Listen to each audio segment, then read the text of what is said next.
Welcome to the Fat Dad Fishing Show podcast, a podcast aimed at helping saltwater fishermen catch more fish in less time and have a better on-the-water experience. My name is Rich, and this week we are stepping back in time to a live stream I did with Khoa, the co-host of the Tide Chasers podcast in the summer of 2021. In that stream, Khoa came on to talk one-on-one with me about New Jersey sheepshead fishing. So despite the less than stellar audio in this one and the jitters that I had as a host being brand new to live broadcasting at the time, this is an informative and fun one. So kick back, relax, and take it all in. Well, I want to introduce you to everybody. This is Khoa. He is on Instagram at That Asian Angler, and he is also the co-host of the Tide Chasers podcast. And I wanted to know if you just want to give a little bit of a background on the podcast and a little bit about the types of fishing that you like to do and where your home region is. Sure, not a problem. Once again, thank you, Rich, for having me on. Appreciate it. You know, it's always something about sheepshead, and I love talking about it. We can go for hours, but well, let's talk about the podcast real quick. Me and my buddy Dan Mancari. You can find him on D Mancari 18 on Instagram and also Facebook. Besides that, we started this Tide Chasers podcast a few months ago. We looked around locally. I like listening to podcasts, but I didn't find nothing local. Everything was either like below us from the Delaware line down to like Florida, or it was above us. Nothing in our region. So, me and Dan came up with the concept. Why not start a podcast in our area to help our local anglers and anglers around this area become better fishermen, and also at the same time use it as a platform to help promote local business shops, local anglers, local talent, local captains, everything that has to do with our area, and which me specifically is the New Jersey, North Jersey, South Jersey, Central Jersey, and also a lot of PA too, because I do some freshwater fishing. Not a lot, but just a few. That's great. Yep. Yeah. We just literally we do the podcast. We launch it every Sunday. Every Sunday it's a little bit different. Every guest is a little bit different. It could be saltwater. It could be freshwater. It could be spear fishing. It can be fly fishing. Any of those. We're just trying to spread it out as much as we can to cover as many bases as we can. Just a little bit myself. Started growing up in Florida. I'm a Floridian. Did most of my fishing. My home waters was Sebastian Inlet. So that's home of the big bull reds, the snook, black tip sharks, Goliath groupers, like the Mecca. That was my backwaters as a kid. Fished it every weekend with my dad, and that's pretty much where I pretty much learned everything I did. Moved up here when I was like a teenager, and then lived here. Didn't fish much, but got back into fishing probably about 7-8 years ago, and haven't stopped since. Yeah, so it's funny. So you came from the Mecca. I came from the Mecca. You come up to New Jersey, and I think it's an underrated fishery in a lot of senses. You definitely don't get the red. I mean, you do get reds. There are reds up here. You do get specks, but we have the weak fish. But it's really a flounder, striper, bluefish type of area for the most part. If you're looking more of the inshore areas, which you have a flats boat, so right, so you're fishing mainly the inshore areas. Correct. And now we have the sheepshead coming back, and it was a species that people say, well, it's because of the global warming that they're moving north, and that may be the case. I don't know. I'm not going to pretend I'm a scientist. But I am going to say that they used to be here, and they used to be here in numbers. And the best example of that is you just take a look up in New York. They have Sheepshead Bay, and they didn't name it because there were no sheepshead there, and they wish there were. It was because it used to be loaded with sheepshead. And I think a lot of it had to do with the die-off of the oysters, the over-harvesting that happened 50 years ago. But they're starting to come back. There are a lot of reclamation projects in place, and they're starting to move north. And if the global warming is bringing some of these more southern species back up, I'm all for it, because we're starting to see more redfish like we used to back in the 70s and 80s. We're starting to see the sheepshead come back in numbers. So being able to listen to your podcast, for those that don't know, I was actually on the podcast for one of the episodes, but I got to, I listen to it every week, and I know Khoa, you are all about the sheepshead now. Now there are other things, and we'll talk about the other fish that you're into. But I'd like to hear the story and like you to share with everyone. What is it about sheepshead? What is it that kind of drew you to them? What's the biggest challenge? Just talk a little bit about why, out of all the species up here, did you dial in on the sheepshead? Well, I mean, it all started. What are we, 21? It all started about 6 years ago, and I started seeing little photos, Instagrams, and stuff like that for sheepshead popping up. Now, as a kid, to me, sheepshead was fun. They were a nuisance in Florida. I mean, we got them all every day. They'd be robbing us of all our bait from the mangrove snappers that we were looking for. But you get those little like half pound, 1 pound, 1.5 pound sheepshead just literally stealing our bait everywhere. And it's just like, to us, they're a nuisance. But then I started seeing them coming back, like photo wise, and I'm just like, whoa, these aren't typical sizes. We're talking 10, 11, 12 pounders. And then, I'm just like, this intrigues me. So at the time, the only captain I knew that was doing it was Captain Dan Schaefer. He fishes our area a lot. If I'm Insomniac guy, if you guys ever wanted to look up some information. I reached out to him, and I pretty much did what the best thing to do when you don't know about a fishery. What do? You book the best. And literally that's what I did. I reached out to him. He said, yeah, come on, hop on by.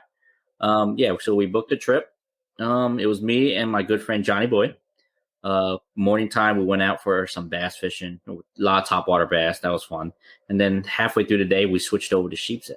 Now, that just to kind of revelate what the power of a sheepshead is. If you guys out there have ever been porgy fishing, all right, and you've been porgy fishing on the like the party boats and stuff, and you've ever fought a porgy, even like a 1 pound porgy, a 2 pound porgy. They pull, they dig, they rock your rods no matter for their size. Now, our thing was always, what if a porgy grew to 10 pounds? And that's exactly what a sheepshead is. A 10-pound porgy. Like, they'll bite, and once you set the hook, you can't control them. It's not a control thing. It's kind of like, hey, let him do what he wants to do until he's ready. And that's literally it. They dig, they dive, they'll make big 5 or 6 runs. You know what I mean? And then it's nonstop. It's pretty addicting. But at the same time, it's very it's, I would say, heartbreaking too. Because if you guys ever tog fish and you think tog fishing is a heartbreaker, try sheep fishing. Yeah, it's it's a whole different thing. I mean, the power behind these fish, it's pretty substantial. I think they're also aided by the fact of the way that they're shaped and where you can often catch them. Where once they hit that current sideways, yep, and they're digging, and they got that power there. Now, I'm saying this as somebody who's caught sheepshead, but I actually tell people I've never caught a sheepshead because I've never tried to catch a sheepshead and succeeded. I've caught them tog fishing. So, and I haven't caught any of the size that you have. And let me put this in here so people can see. Here are some of the ones that are being pulled out of South Jersey. Now these aren't all your catches, but these are all catches. That's my biggest. Yeah, that's my biggest one there. That's a 1330. That's a smaller puppy. That's about 2-3 pounds. Yeah. There's my co-host Daniel right there, like a little nice one right there. The same 13.3. That's my PB right there. These are just incredible, and these are all New Jersey, right? These are all New Jerseys, all New Jerseys. Man, so this is what the stream's about. So this is there, and one of the things. First of all, you mentioned Insomniac, right? Correct, Captain Dan. For those that aren't from the South Jersey area, he is one of the best known guides for striped bass, back bay striped bass, inshore, and year round. By the way, he's hitting them year round, every day, in sheepshead. And I would guess that he's probably the best sheepshead in the entire state of New Jersey. Yep. Pretty much we call him the shepherd. You know, everything I've learned in the past few years, it's from him. You know what I mean? Like, he's a world of knowledge. He's been doing this for 15 years. You know what I mean? He's been on the Sheepshead for like 15 years. Yeah, so that it's a great place to start to learn from. I haven't had the opportunity to go out and fish with him back when I had my boat and we were down in Stone Harbor, and he's out of Stone Harbor. I would see him out there all the time, and my boat couldn't keep up with his boat, and he was running and gunning, and man, everybody always looked happy. And I saw him out there a lot, but I never had the opportunity to fish with him. But you know, so he had to have taught you a lot. So let's start off for this conversation with the real basics of it, right? Okay. So we know it's a hard fighter. It's showing up in this area a little bit more, and we'll talk about that in a little bit. But you know, somebody wants to go out, and for me, as an example, I typically go out for fluke, but for me, there are times where I want to just switch off and look for other things. So I'm either looking for hidden redfish, speckled trout, or sheepshead. And for me, it's important that I know what type of gear I need to have with me. I'm in a kayak. I don't have a boat where I can put 10 rods. I'm bringing 4 rods max. So can you talk a little bit about the gear that you need as far as the rod and the reel and the line and the leader? Definitely. Definitely. For sheepshead, to describe, we're going to describe the bite before we get into that gear. The bite is very subtle, very light. We always say you're not gonna feel the bite. You're gonna see the bite, and that's the way it is. So that's why our gear is very light geared. We're fishing with 7-foot rods most of the time. Kayak's a little bit different. I'm fishing from a boat, so it's a little different. It may be different. Kayak guys may benefit from a shorter rod, but for us, 7-foot is what we use. Medium heavy. I myself is using a Tsunami Carbon Shield 2, in a medium heavy. So the most weight we're dropping down, as Mint Diggity asked right there on what size jig we're using, is a 1/2 ounce, and that's on rare occasion that we're But the most weight we would use is a 1/2 ounce. If you're using more than a 1/2 ounce, you're better off just finding something else to fish for. But the best size I've been known to use, and a lot of my guys I recommend, has always been 3/8. But 3/8 and 1/2 ounce is pretty much it. Once in a while, you'll get away with 1/4 ounce if you find the right current. But yeah, 1/4 ounce, 3/8, or half ounce would be the best. Now back to the reel. So it's a 7-foot medium heavy Tsunami Carbon Shield medium heavy. As for the reel, I'm on a 2500 series. 3000's good. I think about that much would be it, because you got to remember you're opening the bail, dropping it, open the bail. We'll get to that tactic in a little bit, but you're holding this rod all day, and you want it to be as light as possible, and you want to feel every little bite. So that's So you're on. As for the line, everyone's a little different. Myself, I'm on 15-pound Suffix 832. My buddy Johnny, he's a little more braver. He's on 10-pound braid. Okay. My buddy Dan Mancari, he's on 20. So all of us use a different braid. We all use the same braid brand, but we use different sizes. Like I said, it's preference wise. The theory goes, the smaller diameter and poundage of braid you're using, the better you cut through the water. And that's the same thing with fluking and deep water stuff. That's correct. If you can get away with 10-pound braid, then go for it. You know what I mean? For me, my safety is 15. I've broken off big fish, but that's just, there's nothing you can do about it. Big fish will break you off. If you're not breaking off big fish, you're not fishing good enough. Right. So recommended 15, 20. As for leader wise, this is always a preference. I use fluoro. I'm on either 20, 25-pound fluoro. Bunch of my guys are on mono too. So I don't think it's a big deal, even if it's dirty or clean water.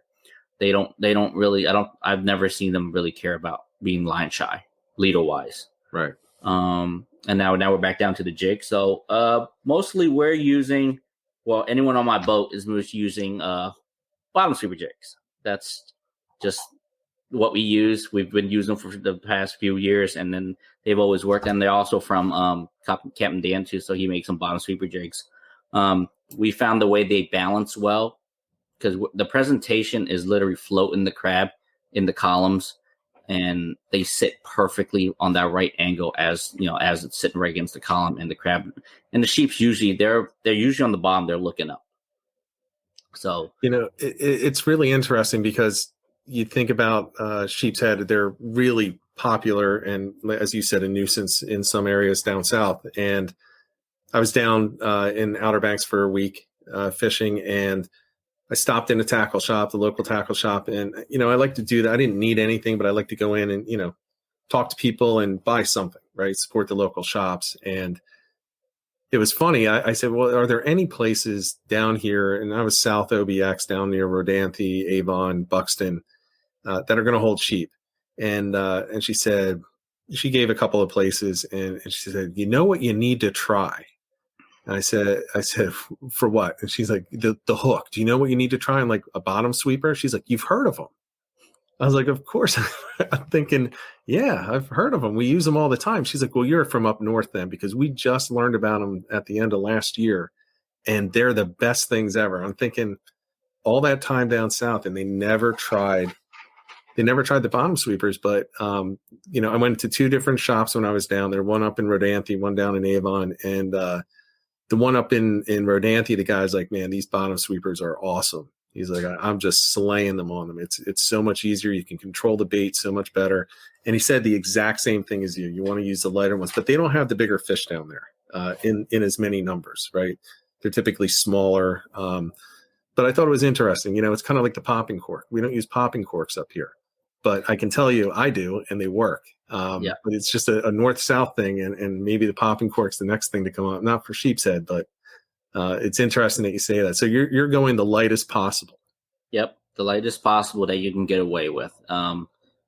Trust me, we've done it. Me and the guys, me and Dan, we've bailed 14, 15-pound fish on literally 15-pound braid, 20-pound fluoro, and like 3/8 half-ounce jigs. That's it. There's a special tactic the way you fight them, and we'll get into that a little bit later. But at the same time, it's like there was always a chance you're going to bust off a big fish. I remember 6-7 years ago, the first day or two I went out with Dan, it's like we would have 20 fish days, right? 20 fish days. At least 5 fish that we put in the boat were over 10 pounds, like easily. We wouldn't even have to like fish hard for them. We'd easily boat 5-10 pounders in a day, like no problem. But at the same time, the best part is we'll bust off 6 or 7 big fish. Right. Like then that's how you know they're a big fish, because you literally set the hook and it's like hang on for dear life and pray that he doesn't run into the pilings. Right. And I know you have some tactics for that, but why don't you blow everybody's mind right now and tell everyone your favorite color? Because, that's how it is. Tog fishing solid. Well, you got to use the glow. You got to use the red. You got to use the tiger stripes. Or Wonder Bread was the big one last year. What color are you guys using the most? The best color they possibly make, lead. Yeah. That's all I use. I use lead, unpainted. That's just me. My buddy Johnny, he loves white, orange, pink. He does exceptional. You know what I mean? It's one of those things. I've always caught all my fish on lead. I've never changed color. Maybe color does make a difference. Now the other past, like 3 weeks ago, I went out with my buddy Dan. We fished a certain area that we knew had sheep. They were stacked up. We went through the drift. He picked up 2 fish on orange, and I was fishing lead, and I didn't pick up any fish. Okay. Maybe the tactic that we were fishing was a little different because we were drifting for him, something I've never done. But, this specific captain, that's how he does it. So, Dan picked it up really well, really fast. Picked up two nice sheep around 8 pounds. Nice. You know what I mean? Like, I went through and I got hits. For me, it was either like a keeper tog or I missed a sheep. That was it. So, yeah. So that day I was the tog man.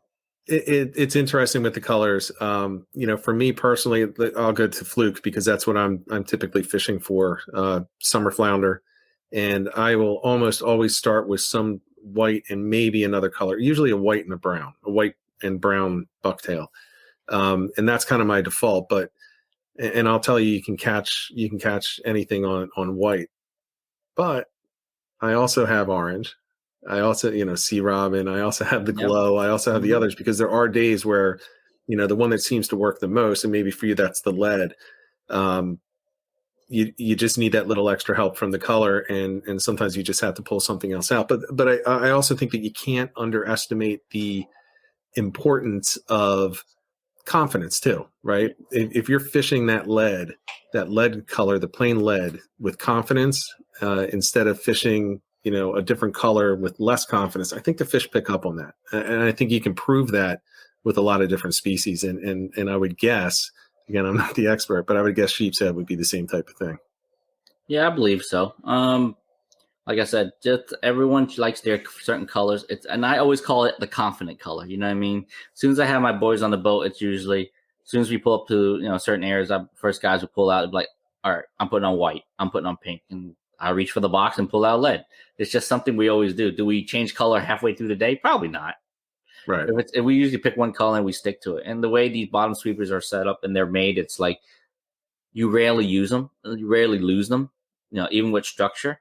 Mm-hmm. But I mean, if you're fishing off the jetty, forget it. You're gonna lose like millions of them. But right. Certain structures you won't lose them as much. So, pretty much that's our gear wise, and have a really good net. You go back to the gear, and you talk about the net. The net actually, from the kayak perspective, really is. The net's really important to consider with your rods. So you had mentioned you might want to go with a shorter rod on a kayak, and it certainly makes it easier if you don't have a long handled net. So anyone who's out there, and if you've seen my videos, you see this year I have an incredibly hard time netting, and it's because I'm using a 7-foot or a 7.6 rod, and I use that because I need to be able to get the rod tip around the bow. Right. So if a fish decides it's going the other way, I need to get it around that bow without snagging. I need to keep it away from the prop and everything like that.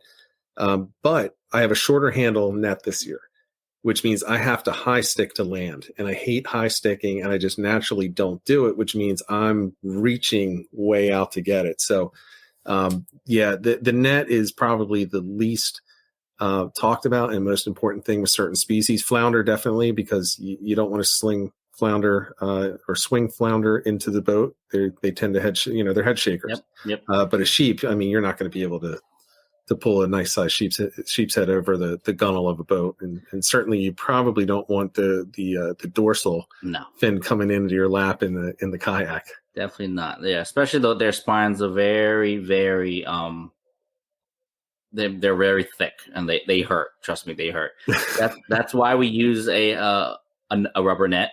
I always recommend a rubber net. It's safe for the fish, and also at the same time, it's easier. They don't get their dorsals don't get stuck in the net. It will cause problems. So literally, you can keep them in the net, unhook them in the net. Just keep them in the water until you're ready for your photos and pull them out. That's pretty much about it as for gear wise. I mean, it's very simple, tactical fishing, nothing crazy. I've seen guys try them with like tog setup. I mean, we get with tog rigs, right? Yeah. Dropper loop on the bottom, sinkers, hook on top. I'm not saying you can't. You can, because I know the guys from the Chesapeake Bay Bridge that they use that a lot too, and they've succeeded. From our experience up here, we haven't caught much except for tog. Right. So I mean, and you might get away with it on the jetties, and I believe that it might work on the jetties. I don't fish jetties. I don't fish sheep on the jetties myself, but I mean, I've had a few guys up north that's done it. So yeah, I think it's important that you really be careful with the fish, and going back to the net and the rubber net. The worst thing is you pull a fish in that you're planning on releasing. You have to net it, right? Yep. And all of a sudden you break a dorsal, and you're like, well, okay, I got to put it back, or now is it, have I damaged it too much? And it can be really disappointing. I mean, you don't see it right now, but on the other screen, I still have those pictures flashing by, and I'm looking at some of these fish, and I'm thinking that needs to go back. That thing's a breeder, and that's what's going to increase the population. So you definitely want to look for the right nets. The old nylon nets shouldn't exist anymore, in my opinion. They're terrible. They pull the slime off. Not that they don't regrow the slime, they do. But it's just so rough on them, and the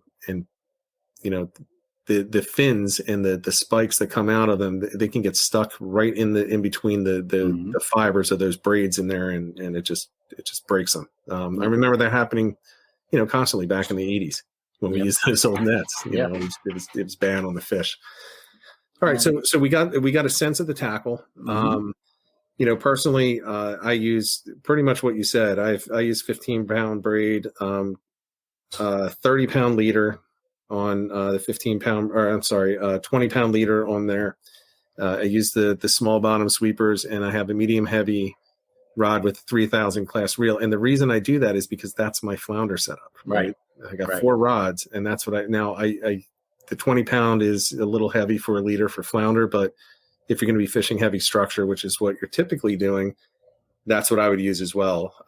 Again, I haven't caught a lot of them yet, but I plan to. So with that said, so now we've got the gear down. Let's talk about the different areas that you go. So bridges are obvious, I think, to everybody, and but there are other places that you can catch them. So where are your favorite spots to go, and where would people likely be able to find them? Okay. Just looking at some of the comments, Joe Mo Fish asked, can you catch them on any bridge? You're going to catch them on bridges that hold them. Not every single bridge holds them. So you're pretty much, you're just going to have to fish your bridges. Can foot guys, shoreline guys find them? You most definitely can. You're just going to have to walk the bridges and fish the pilings. It's a little tougher. Most of our tactics are usually for boats or kayaks, but you can catch them on feet. There is a side bank fishery, but it's just a certain time of year. That's something that's a little bit tougher, and I'm still working my way through that, learning that fishery. The only other things I can suggest for areas is docks, bridges, pilings. A lot of them around there. The numbers from what I've seen over the past few years, the numbers are here. We do have some numbers, but I can't guarantee that the numbers are high or low, just from experience. But from the few years that I've been fishing for them, from my experience, is either I'm starting to lose my skill level of catching them, or the numbers of fish they're not declining. The number of bigger fish are declining. The smaller fish are more in numbers. So, when 5, 6, 7 years ago, we'd see 5, 10 double digit fish a day. Now I'll see one in a month. Yeah. I mean, we're talking about, I fish 2-3 days, sometimes 2-3 days a week. We'll see one or two really big fish. I will put 1 or 2 big fish in a boat. I'll see a few big fish posted, but like I said, the big numbers of the big fish they're not here. I just don't see them. And I communicate with a lot of captains too. And we've seen a decline in bigger fish, smaller 3-pounders, 4-pounders. Yeah, we see them around. We'll get a good day of them.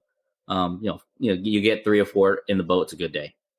Yeah, so. And I think we were going to talk about this, more towards the end, but there's definitely a conservation conversation to have with this fishery. And I'm like everybody, and I'm like you. I'm sure there's a part of you that wants to keep that stud fish, right? You want to have that trophy, and it takes a little bit to throw it back. I know for me last year, it was to the point with flounder. I had my best year in decades, multiple decades, and I started keeping the first keeper. And I was keeping the smaller keepers, and I was releasing 25 flounder in the backwaters, and I was happy because I kind of forced myself into it, because it's sometimes when you want to have the fish to eat, it's tough to get rid of the big ones. But we got the pictures now, right? And I think that, the call them unicorns, that Ken has the statement there. If they're referred to, why are they referred to unicorns if they're caught regularly? They used to not be caught regularly. They used to be extremely rare. But I think that we have to look at it from the standpoint of, if this is a re-emerging fishery in New Jersey and New York, and I think it is, and it's been going on for the past 5 years. It really blew up in the past 2. And if people are keeping those big ones, I think it's gonna slow the growth. I don't think it's going to stop it necessarily, because I do think that a lot of these are pushing north. But I don't know. I'd almost say it would be nice to see some regulations. It's an unregulated fish in New Jersey. Also, just to answer Ken's thing, why we call them unicorns. If you think about it, about 6 years ago, no one was fishing for them. Like literally, no one was hunting them down, except for Insomniac. and myself. That was and a few locals that we know. There's a few locals that's been doing it for 10, 15 years. But it's they just keep quiet about. You know what I mean? Back then, that's what they were. They were unicorns. You can go out in a day, and if you're lucky, you'll find one. If you know how to do it, you'll find one. If you don't know how to do it, you're not. Like literally right now, I just told you exactly my tackle, exactly my gear. I'll tell you exactly what bait. I'll even pretty much tell you what bridge. Doesn't guarantee that you'll go out and catch them. Even myself, I go out and do skunk days all the time. You know what I mean? You'll fish. There are days I go out and I'll pick up 6, 7, 8 fish in a day.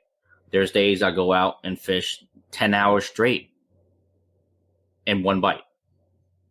You know what I mean? And I'm talking about, I'm going from pretty much, for instance, I would go from Ocean City, New Jersey, shooting all the way down to Cape May.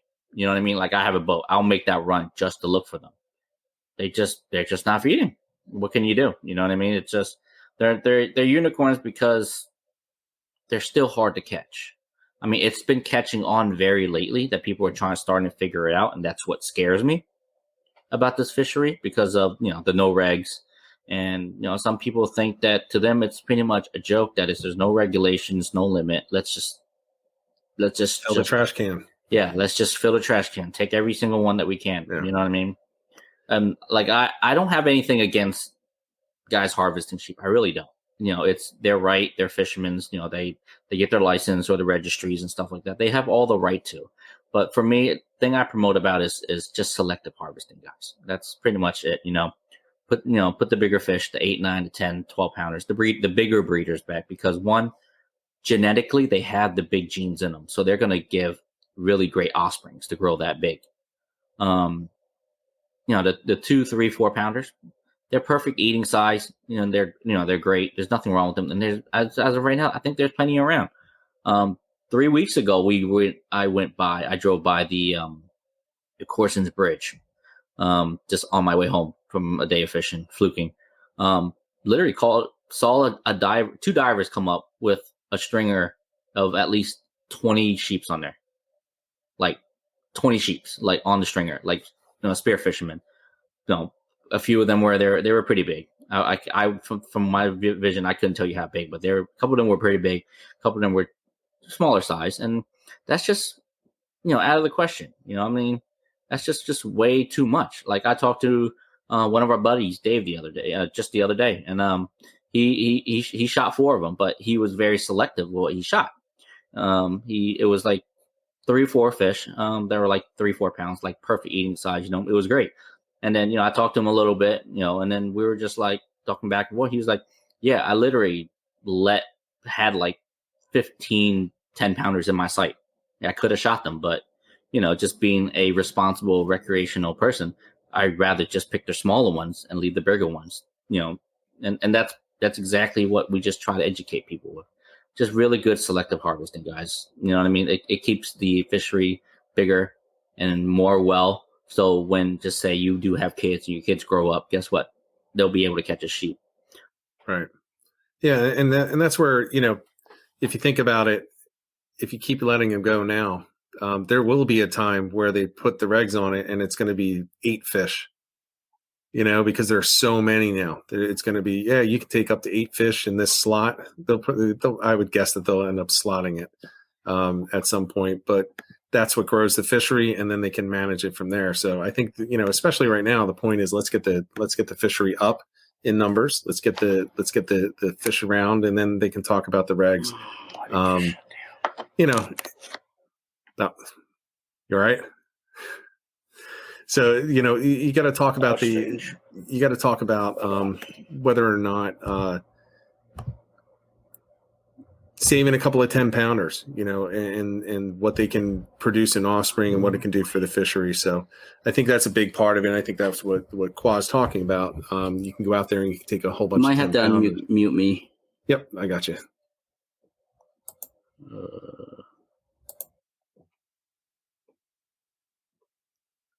All right. So while we're waiting for Khoa to kind of fix what he's doing here with his technical issues, I want to go in and kind of show you guys before we get into this section. Hopefully he's able to rejoin us. But I was out there. Let me just pull this up here. Hello? Yep, we got you.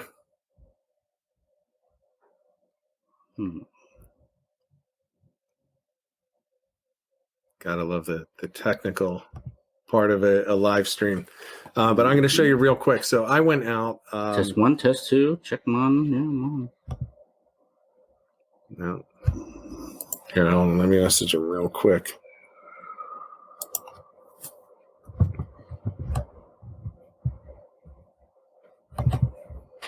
Huh. Yeah. So let me just show you. So I went out. I went out last weekend and I fished a bridge just for like an hour, just to see if I could get some footage for this. And I'll show you real quick the results. And it's only 15 seconds, but I can tell you this went on for an hour and a half. And when he starts talking about the bite and about seeing the bite rather than feeling the bite, this is what he's talking about.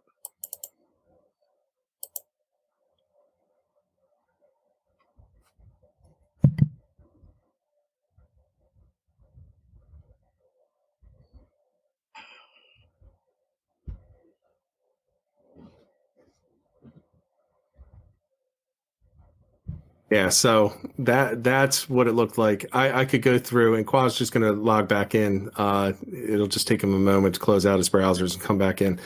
But man, I'll tell you what it was like for me. So I was out there and I was fishing a bridge, and there were a couple of issues with it, but it was the bridge that was closest, and it was the bridge that had some depth, and that's what I wanted to try. And I knew that it held tog, so I was hoping maybe, just maybe, it would also hold some sheep's head. So that's what I did. I was dropping. I went through a dozen crabs in about an hour. There were some bites. Caught a couple of tog. Khoa, I don't know if you can hear me, but we can see you at the very least. I can definitely hear you. Sorry, you guys had some weird technical difficulty from the hosting site, but I'm good. I'm back.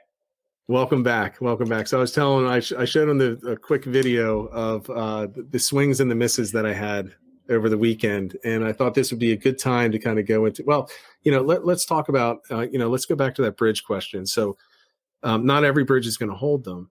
But are there certain types of bridges that you're going to look for? Is there a certain depth? Is there a current? Is there a lack of current? Or is there a proximity to an inlet? What is it that you're really looking for? Okay. My advice for to find the perfect bridge is bridges near inlets. All right. Bridges closest to inlets. Not saying that bridges further inside of the inlets don't have them. They do. But from my experiences, bridges near inlets have them. Now, the only downside of bridges near inlets is they're also very toggy. So if you're gonna fish a bridge near an inlet, you got to expect to be tog there. Also, growth. You're looking for growth on these bridges. Prop pilings, those square cement blocks. Always look for pilings. Another good clue is as you're going through during low tide, look on the bridge pilings. You'll see chew marks. Sheep's head, they love to chew. They love barnacles. If you ever harvested one and then you open them up, 90% of everything in their stomach content is going to be mussels and like really small baby mussels. All the growth that's are on these pilings, that's what they're eating. You'll see it as you ride by these bridges. You'll see patches, like little white patches of where they've been feeding. That's a good area to focus, just to keep an eye on that. Doesn't mean they'll come back every single time, but they're in the area. Same thing with docks. As you're moving around looking at docks, look for old docks, something that's had growth that's been there for a very long time, old abandoned docks, broken docks. That's just, that's pretty much the primary area you're looking for. Current wise, it's not an issue to them, but they are very lazy fish. They will travel, but at the same time, they don't like to fight current. So the best tactic to look for those is always try to find an area that has as less current as possible. Right, so you're looking for the eddies behind the bridges. You're looking for the eddies, the leaves behind the bridge pilings and stuff like that. That's the main area to focus, because that's where they're usually hanging behind there. They're feeding, and they're also waiting for the opportunity for crabs, shedders, shrimp, all those stuff to get washed around. Because what happens when current rips through a piling or a bridge, it goes around it, and then it goes right into the lee where the no current, and that's where they were just waiting to pick it up. Tide wise, they don't have a preference, but fishing is always slower when it's slack. So I always try to avoid fishing slack tide, because what happens is now if there's no current, now they get to move around. They spread, so they'll move on to the sand, the mud banks. They'll start picking up their second favorite food is calico crabs. So they'll pretty much wander about. That's when they're really spread out, like at slack tide. So finding them it's not going to be easy. They won't be on those pilings. They're just pretty much roaming around, just picking up stuff. My best times have always been probably 2 hours after slack, when that tide starts ripping in, or when it starts ripping out. Always remember that when the tide's ripping and it's a high tide, the fish are going to be in the upper column. As the low tide hits and the current's still moving, tide's coming in, they're going to be lower in the bottom, lower in the column. So that's why our techniques of fishing the whole column is where you're going to be able to pick up these fish. So that's interesting. So it immediately tells me I absolutely fished it wrong this past weekend. I fished the last hour of outgoing and the first few minutes of incoming. Figuring, well, part of it was you had the spring tides and the current was really, really ripping, and being in a kayak, and especially the bridge I was at, it was a little sketchy, and I'll show a little bit of why when we talk about, well, actually we can talk about the positioning right now, so with the eddies. So, I just threw up that video. Let me show it right now. It's only like 10 seconds, but you can see where I'm sitting here, and the current's coming down towards me, and I'm sitting in this eddy, and I'm jigging down the side. And these are misses. I think a lot of these are tog, to be honest with you. I don't think they're necessarily sheep, even though they weren't on the bottom. And as a matter of fact, I did pull a couple of tog out of there, but it's tough when you're in a kayak, right? And I imagine it's still tough. You got a trolling motor on your boat. I think a lot of boats, I think, go up there and the captain will hold the piling while the fisherman fishes right next to him. In a kayak, for there, you can see on my kayak, I have the front taped up. People make fun of me for it, but I do it because I am literally scraping barnacles. I am pedaling constantly and pressing into those barnacles, trying to stay pressed in there against the current so that I can fish there. But it sounds like I fished the wrong time, right? So the fish were moving when I was there, and I probably should have stuck around or fished a little bit earlier or a little bit later to catch, more of that current coming through when they settle into those pockets. And I would guess that they'll stay there for a decent portion of the tide. Yes, correct. That's usually when that tide starts ripping, you can pretty much dictate where they're at in the water column. It's not 100% every single time, but productivity rate that I've used, it's been very super productive, because that super hard current, it forces them into that area instead of being a little more slacker when they have more freeway just to kind of like wander about and do what they want. But yeah, pretty much that's the structure and the ideal tide that you want them. Not saying that we never caught them at slack. We've caught them at slack. It's a little bit more work because now you got to be pretty much power fishing, pilings like boom, boom, boom, boom, boom. You got to hit them all because you don't know where they're at. Right. So. Yeah, I think it's like, that's how most fish are. People say you can't catch them at low tide. No, you can. It's just they're moving. Mm-hmm. You just have to find them. They'll usually still eat. But the problem is they become less predictable because they're moving. They're in transit from point A to point B. So either you fish all the way on the way from A to B and maybe pick one up, or you just jump to B and wait for when they're set up there and ready to go and hope that you were right. So now we know where to catch them. We have the gear. Let's talk about bait first, and then after that, let's just roll right into how do you fish these bridge pine. Let's use bridges as the example because I think that's what most people are going to fish. So what are you using for bait as your top 3 choices? Okay, top 3 choices in New Jersey, and pretty much the only bait that's pretty much available. You can try other stuff. Won't guarantee they'll work. So in New Jersey, there's 3 typical baits that most of us use for sheepshead. It's fiddler crabs. I mean, there's different variations, but there's fiddler crabs, there's mud fiddlers, there's mud crabs, and then there's the Asian shore crabs. Right. So primarily, then you got the alternative fluke in there is the sand flea. Yeah. Okay. So sand fiddlers, you'll notice them on the beach. They aren't run scatter. You'll just hand grab them. Mud fiddlers are almost look like sand fiddlers. They look the same. They have the one same big arm, but the shells are darker, and sometimes they'll have a purple hue on it. That's a sand fiddler. Mud crabs, you lift rocks, you'll see them. They're really hard shells. They work. Not saying they don't, but I've never really had good luck with them. A couple of guys this year had really good luck on them. My preferred is the Asian shore crab because one, they're easy to catch, they're plentiful, and they're an invasive species, so why not help get rid of some of them, right? Right. The alternative is sand fleas. I have not had any luck in New Jersey with them, but my buddy Dan and a few other guys that fish further south, probably including you down in the Outer Banks, sand fleas is the key ticket down there. Sand flea catches everything. Right. It was funny. I showed up to go out one day, and I wasn't going for sheepshead. I was going for specks, and guy came up to me and was like, "You going out or coming in?" I said, "Well, I'm about to go out." And he's like, "Do you need any sand fleas?" I was like, "Oh, yeah." I figured he had extras. He had just gotten off the water. He's like, "Here, take a couple buckets."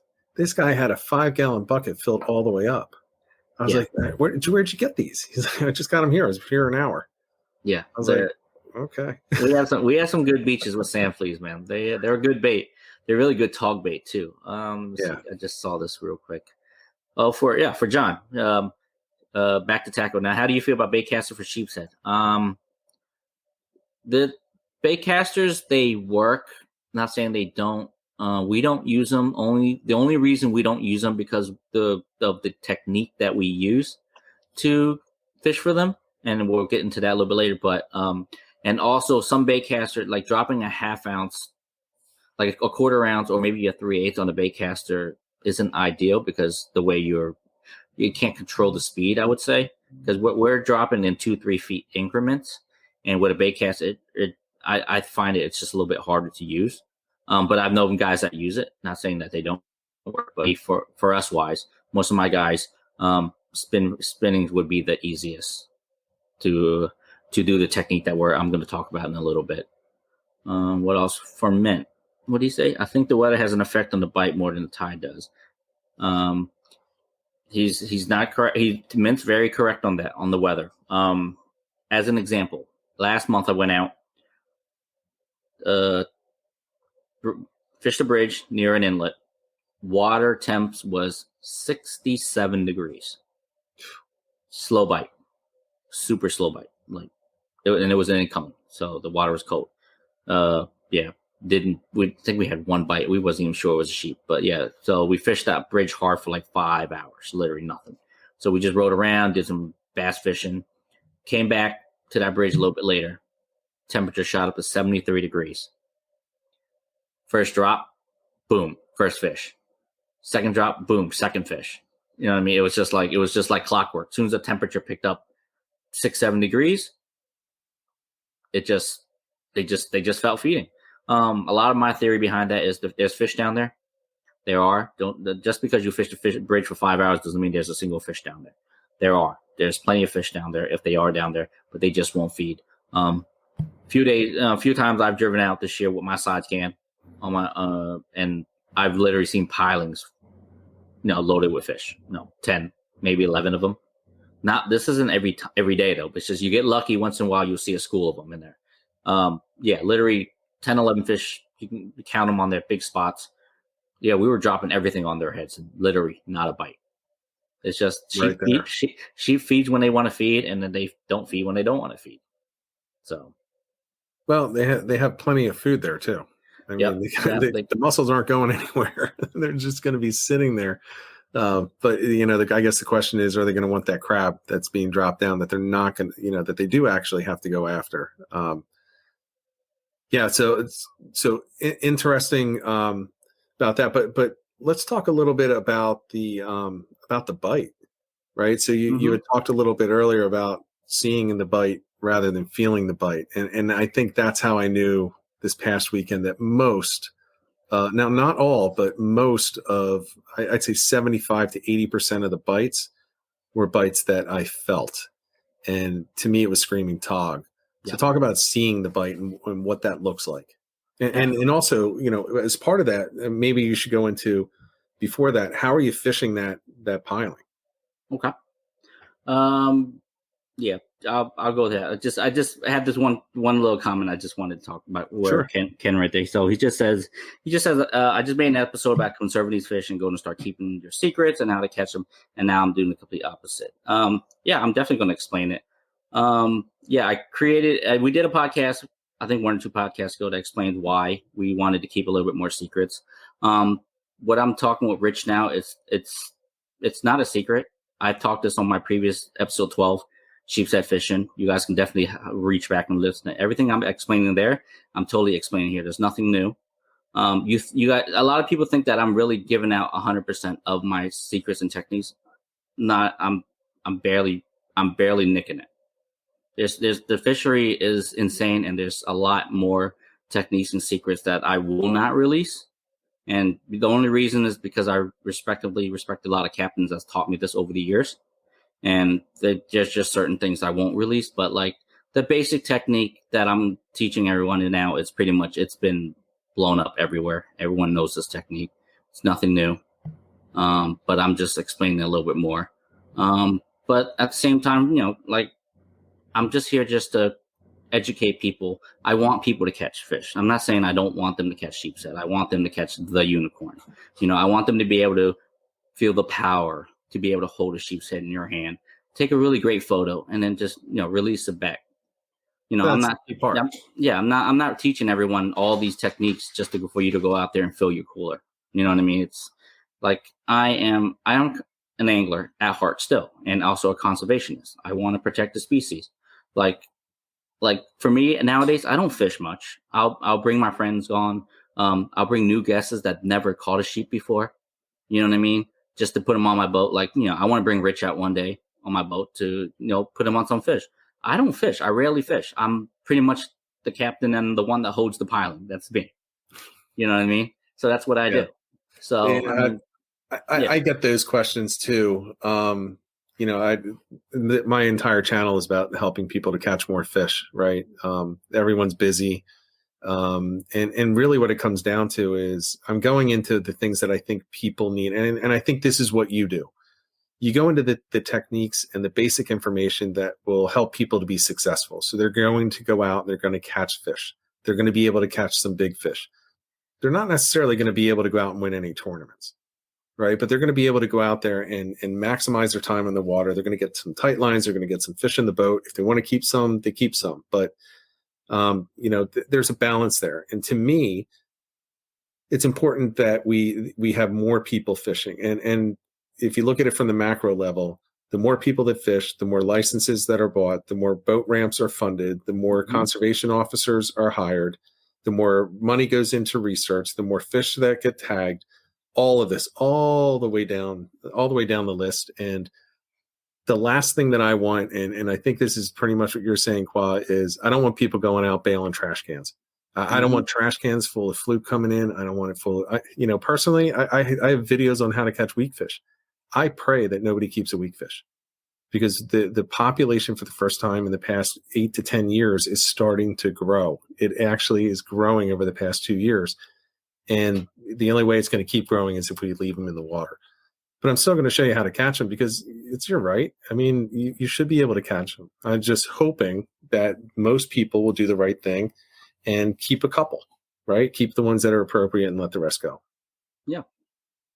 So, I mean, that's pretty much the only way I can explain it, I do teach a lot of techniques and, stuff like that to catch them. But at the same time, the only reason I teach that is because I want people to be better anglers. That's it. I want you to have an advantage to be able to go out, I want to go out and try to catch my first sheep. I could either let you go out there and not know anything about it, or I can give you a little heads up, a little head start to try to help you as much as you can. Besides that, that's up to you about, are you a great conservationist, selective harvesting? There's something that you're going to have to learn yourself. And maybe one day you're going to feel it. You're going to feel like maybe. So, all right. Well, besides that, let's get back to this technique about this piling. So, since I am usually the one holding the piling, again, and all my guests get the fish and I don't. So I get to visually watch every little thing. So usually I'll be the one telling them the technique. Usually it's get your jig about 6 inches off the front of your tip. Get your tip as close to that piling as possible. And when I mean close, like literally your tip's going to almost touch that piling. Okay? So we're going to open the bail and literally let the line out. Probably 2, maybe 3 feet, about somewhere around there, just depending on what you feel like doing that day. Then you're going to close the bail. As you close the bail, you're going to literally hold that tip there. And trust me, when I say you better be focused when you're fishing for sheeps, you have to be focused. It's literally yoga fishing. You're going to watch that rod tip. Watch that rod tip for any little movement. Line tick, pause, slack, anything, whatever it may be. You keep it there for like 10 seconds, 15 seconds. You get nothing, open the bail, drop it a few more feet. You keep doing that until you reach the bottom. And I always tell my guys, hook sets are free. Hook sets are free. So you feel anything weird, set the hook. I don't care if you've got stuck on a piece of seaweed. Set and set hard. That's all I tell them. And usually what happens is I'll watch it, and now I'll literally watch that line tick. I'll be like, you just missed them. He's like, but I didn't feel nothing. I was like, pull it up. Crab's gone. If the crab's not gone, they'll usually what I do to pull Schaefer calls it, and I call it too. They pull a Vader on them. They pop the legs, the body's gone. They leave just the shell. Yeah. 9 times out of 10, that's your signature of a sheep. Literally just robbed you and just left just the head shell. So based on that, I did have a couple of sheep bites. Okay. This past weekend, and I was cursing left and right because I didn't feel them. I thought I saw them, but I didn't feel them, and there was nothing there when I set the hook. Right. So, tog bites we all know what tog bites are. Little machine guns, little nicks. Sheeps don't do that. When they commit, they commit. You know what I mean? So what happens is as the jig sits and it settles, the sheeps are going to come from below, and they're going to come up, and they're going to pick up your jig. That's where you're going to see the slack or the little tick in the line. All right. Sometimes you don't see that. You'll feel them. They'll pick it, and you'll see your jig start moving. That's when you set the hook too. Because sheeps, the way they do it, they inhale the jig, pretty much the whole jig, and they keep it in their mouth, and they bring it to their crushers, and then they crush it. So that's the ideal time to pretty much set the hook. But they're so quick at it, you got to be able to react to that. And that's what I said. If you feel it's more a reaction hook set than an actual bite feel. You literally set the hook when you feel something not right. And you're trying to cross its eyes. Yeah, pretty much. And their mouths are very bony, so hook set as hard as your rod can handle it.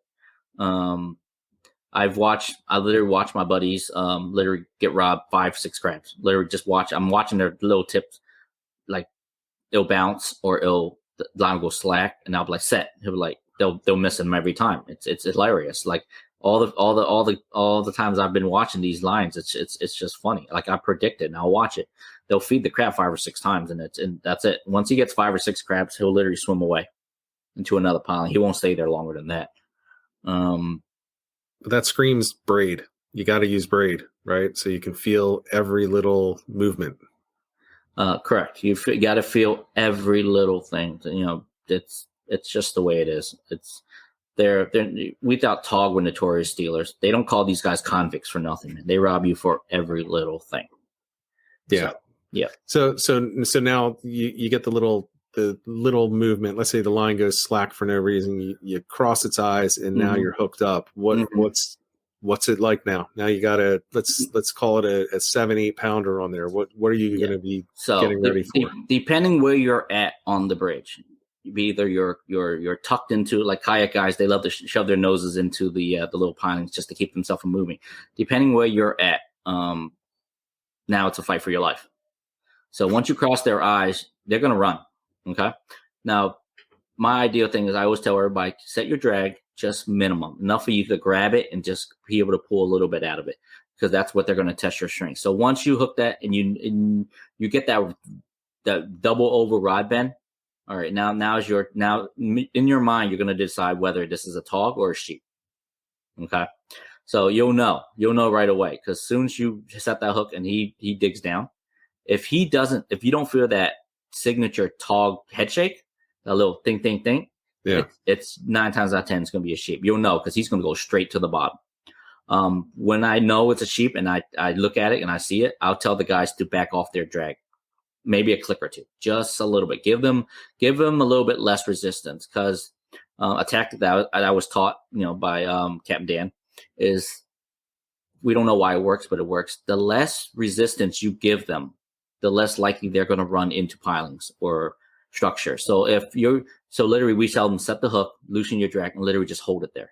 Let them do what they want to take off. Let them take off. Don't fight them. Don't put no resistance. Don't pump your rod. None of that. Just give them room, because 9 times out of 10, if they feel less resistance going the opposite direction, they're going to run out to open water, because that's what they're programmed to do. So once you get your kayak or boat, I have a trolling motor. So once I set them right, I'll push off and I'll literally use the trolling motor to navigate out of wherever I'm at. Once I get into a safe area that has open water and I know that they can't make the run back into structure to break me off, I'll start locking up the drag. Not fully locked, but just slowly clicks, maybe 3-4 clicks. And then now you just hang on and start battling them. If it's a good 8-10 pound sheep, you're in for a good 5-10 minute fight, because you're going to battle them up. He's going to see the boat and he's going to take off like a rocket ship again, right down to the bottom. And then that game is you're going to play that game for at least 5-10 minutes, and then at least 4 or 5 times.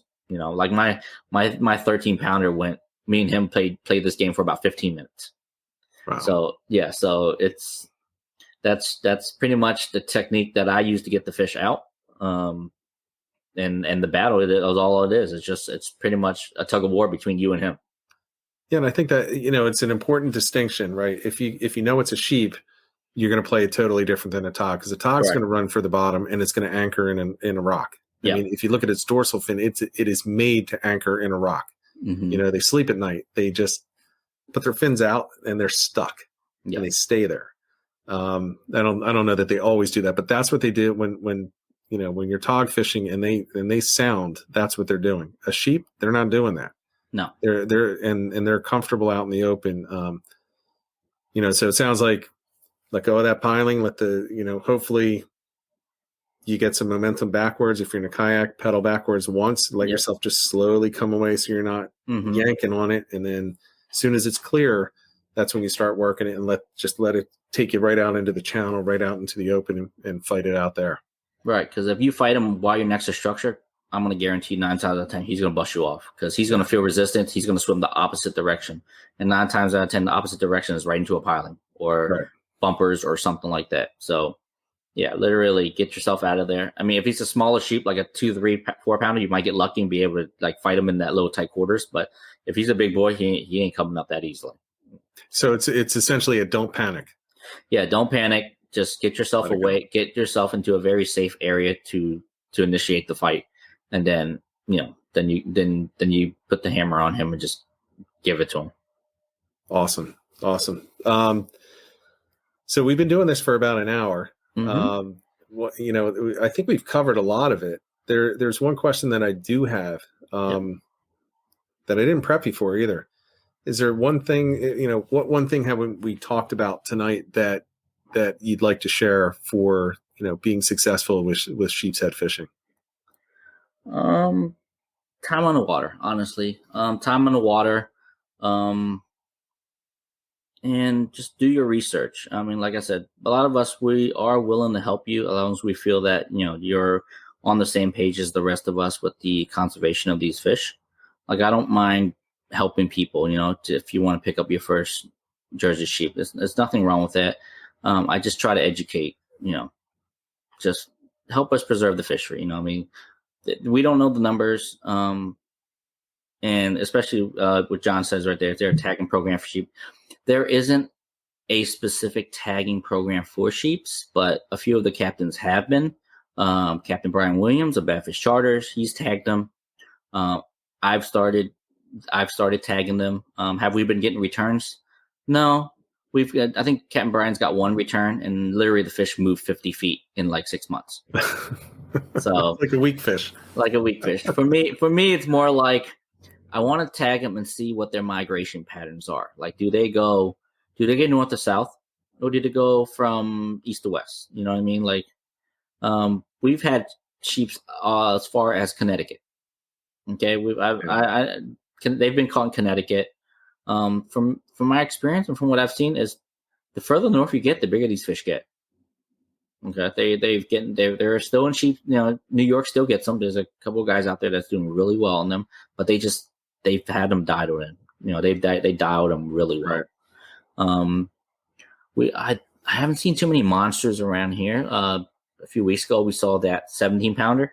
Yeah. I think it was Jesse, right? Jesse. Yeah, picked up a 17-pounder, but Jesse, he's a great fisherman, incredible fisherman. He's had a couple of fish over 15, 16-pounders.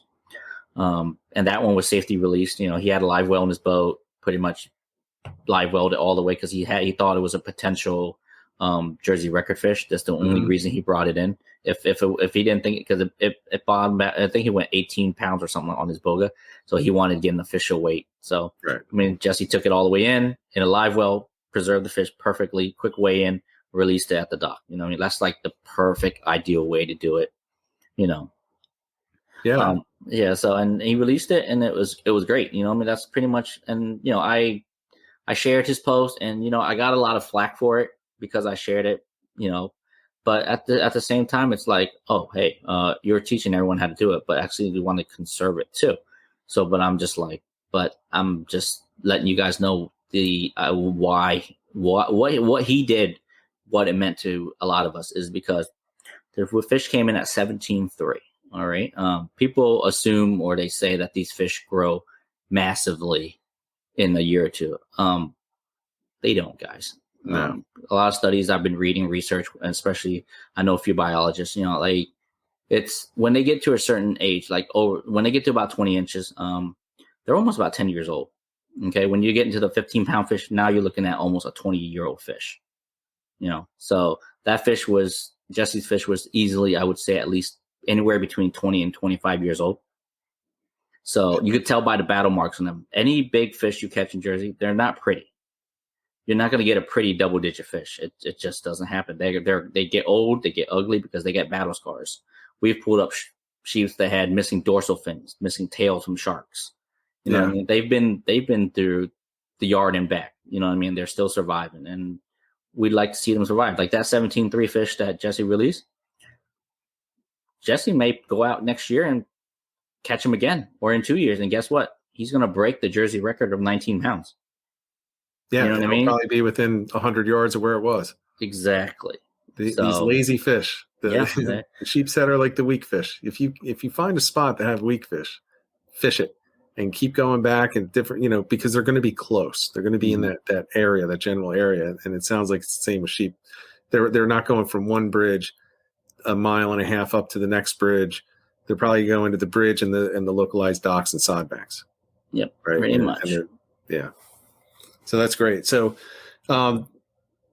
So yeah, thank you so much for stopping by and hanging out with us and sharing this. I got a lot of questions about Sheepshead from subscribers. I think that the message that you give, it's pretty consistent. On social media, you're always going to have the people that they get on you because you're talking about how to do something, right?